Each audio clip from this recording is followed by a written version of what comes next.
Şuşada yağış və tullantı sularının yığılması və təmizlənməsi üçün nəzərdə tutulan infrastruktur layihəsi üzrə tikinti işləri davam edir.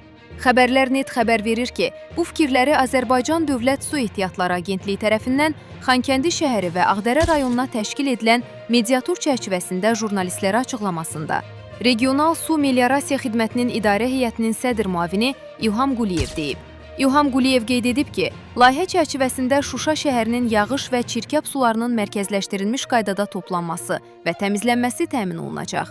Yağış suları 1200 mm diametrli borular vasitəsilə yığılaraq təmizləyici qurğuya ötürüləcək. Eyni zamanda məişət və tullantı suları 600 mm diametrli borularla toplanaraq çirkab su təmizləyici qurğusuna nəql ediləcək. Çirkab suları xüsusi təmizləyici qurğuda normativ tələblərə uyğun şəkildə təmizlənəcək. Daha sonra təmizlənmiş sular Qarqar çaya axıdılacaq və sonrakı mərhələdə suvarma məqsədləri üçün istifadə edilə biləcək deyə İlham Quliyev bildirib.